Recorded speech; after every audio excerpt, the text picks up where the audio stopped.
नमस्कार दोस्तों, मैं राकेश नंदी, मेरी चैनल में आप सभी का बहुत बहुत स्वागत है। दोस्तों एस&पी डाउ जोन्स ने क्रिप्टो करेंसी इसको भी इंडेक्स में लाने का फैसला किया है। अभी शुरुआत के तौर पे एस&पी डाउ जोन्स में बिटकॉइन, एस&पी इथेरियम और एस&पी मेगा कैप, ये तीनों एक्सचेंज के अंदर लॉन्च होने वाले हैं।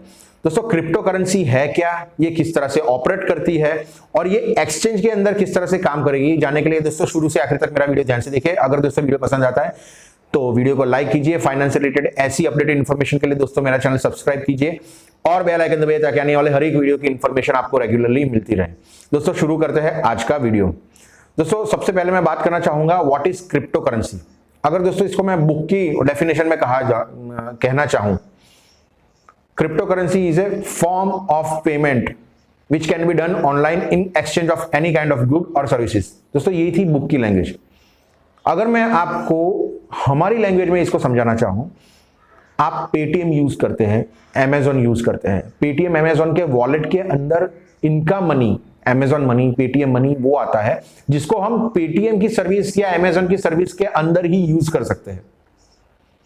तो इस तरह से स्पेसिफाइड पैसे को स्पेसिफाइड सर्विसेज या स्पेसिफाइड पोर्टल के ऊपर यूज करने को उसकी करेंसी कहा जाता है। अगर मैं इसको थोड़ी सी और रफ लैंग्वेज में अगर आपको बताना चाहूं, कसिनो के अंदर आपने फिल्मों में देखा होगा, कसिनो के अंदर जब भी आपको खेलना होता है तो पैसे देकर उनके कॉइन्स लेने पड़ते हैं और उसी कॉइन्स का आप इस्तेमाल कर सकते हैं। हमारे जैसे आम आदमी ने जब इसी तरह से गुड्स या सर्विसेज को एक्सचेंज करने के लिए जो करेंसी इजाद की ऑनलाइन, उसे क्रिप्टो करेंसी कहा गया। सबसे पहली क्रिप्टो करेंसी थी बिटकॉइन। बिटकॉइन के बारे में भी इसकी जो इन्वेंशन की इंफॉर्मेशन है वो भी मैंने एक वीडियो में अलग से दी हुई है, उसको आप देख सकते हैं। अभी दोस्तों मैं बात करना चाहता हूं कि ये किस तरह से पॉपुलर हुई।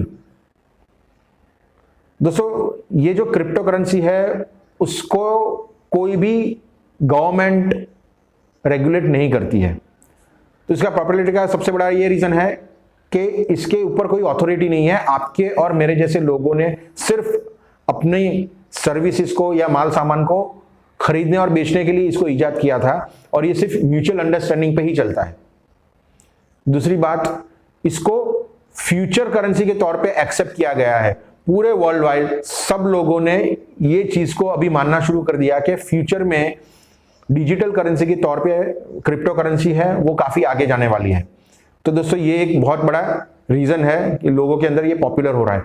तीसरा दोस्तों रीजन है कि इसके अंदर जो टेक्नोलॉजी है वो ब्लॉकचेन टेक्नोलॉजी के अंदर ये इस्तेमाल होता है। ब्लॉकचेन टेक्नोलॉजी में सबसे पहली बात ये होती है कि ये ट्रस्टवर्दी है। दूसरी डिसेंट्रलाइज है।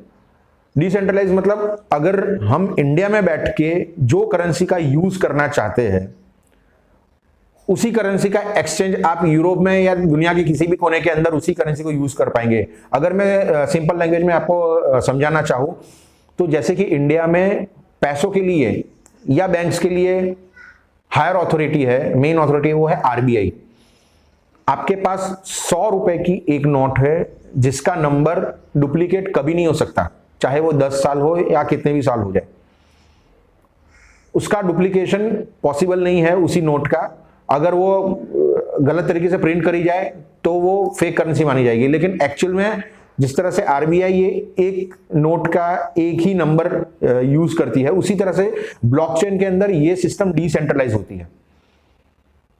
इसके अंदर पैसों की जो तादाद है वो फिक्स है और सेम करेंसी है, वो आप दूसरी जगह यूज नहीं कर सकते। इस तरह से डिसेंट्रलाइज और ऑथेंटिकेटेड और ट्रस्टवर्दी सिस्टम है, इसके लिए इसको ज्यादा पॉपुलैरिटी मिल रही है।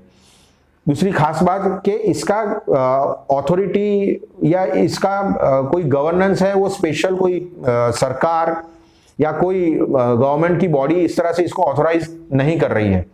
इसका मतलब है कि जनरली आप किसी भी देश के अंदर देखें तो इन्फ्लेशन है या जो मार्केट के प्राइस है वो कई बार मैनिपुलेट होते हैं गवर्नमेंट के थ्रू या किसी सिस्टम के थ्रू।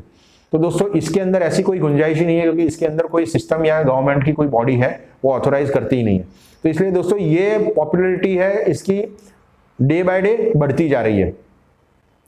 पिछले 4 महीने के अंदर बिटकॉइन है वो 100% बढ़ चुका है। अब दोस्तों अगर इस तरह से इसका पॉपुलैरिटी बढ़ रही है तो लोगों को नो डाउट इसके अंदर इन्वेस्टमेंट करने के लिए ज्यादा से ज्यादा लोग इसके तरफ अट्रैक्ट होते हैं। अब दोस्तों सवाल यह है कि क्या क्रिप्टो करेंसी एक्चुअल में सेफ है या नहीं।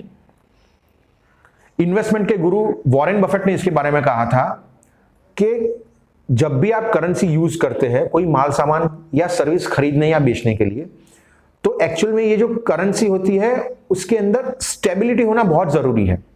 ऐसा नहीं कि दिन दुगनी रात चौगनी इसकी तरक्की होती जाए, तो इसके अंदर स्टेबिलिटी नहीं होती है, तो ये गुड एंड सर्विस के अंदर ये वॉलेटिलिटी है वो ला सकती है।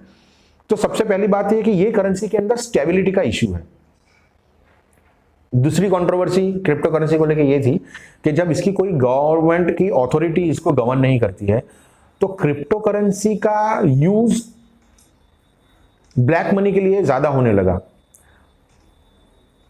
2 नंबर का पैसा, ह्यूमन ट्रैफिकिंग है, ड्रग्स है, ऐसे सब जगह पे क्रिप्टो करेंसी है, इसकी कंट्रोवर्सी के शायद इस जगह पे भी यूज हो सकता है। अगर आप दूसरे देशों की बात करें, यूएस वगैरह में क्रिप्टो करेंसी की पॉपुलैरिटी बढ़ती जा रही है और गवर्नमेंट ने भी इसको लीगलाइज बना दिया। तब से इसकी पॉपुलैरिटी बढ़ने की वजह से न्यूयॉर्क स्टॉक एक्सचेंज है, जिस तरह से इंडिया के अंदर निफ्टी होता है, बीएसई होता है, इस तरह से न्यूयॉर्क स्टॉक एक्सचेंज के अंदर भी S&P है, डाउ जोन्स है, इस तरह से एक्सचेंजेस होते हैं। इसके अंदर गवर्नमेंट ने क्रिप्टो करेंसी को एक ट्रांसपेरेंसी देने के लिए क्रिप्टो करेंसी को इंडेक्स के अंदर यूज करना शुरू कर दिया है और ये हाल ही इसको लॉन्च किया है, 2-3 दिन पहले की बात है। तो 3 टाइप की क्रिप्टो करेंसी है वो अभी फिलहाल गवर्नमेंट ने लॉन्च की है। ये फर्स्ट है बिटकॉइन है, दूसरा इथेरियम है, तीसरा मेगा कैप है। ये तीनों करेंसी है, इसकी पॉपुलैरिटी बढ़ती जा रही है।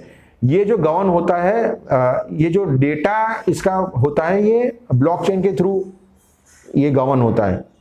गवर्न वर्ड में यूज नहीं करना चाहूंगा, इसकी जो सिस्टम होती है वो ब्लॉकचेन के थ्रू जाती है।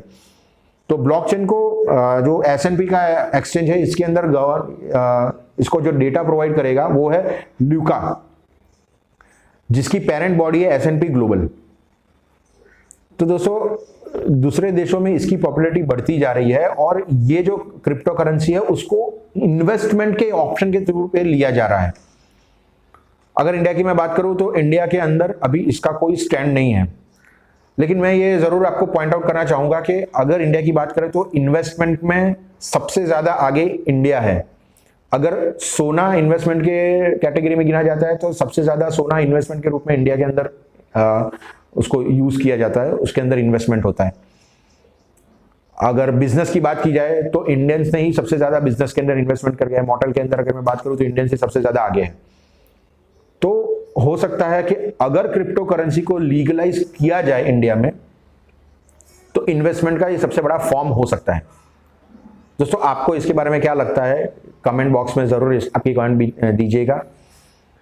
अगर दोस्तों वीडियो पसंद आता है तो वीडियो को लाइक कीजिए। फाइनेंस से रिलेटेड ऐसी अपडेटेड इन्फॉर्मेशन के लिए दोस्तों मेरा चैनल सब्सक्राइब कीजिए और बेल आइकन दबाइए ताकि आने वाले हर एक वीडियो की इन्फॉर्मेशन आपको रेगुलरली मिलती रहे। तब तक के लिए धन्यवाद।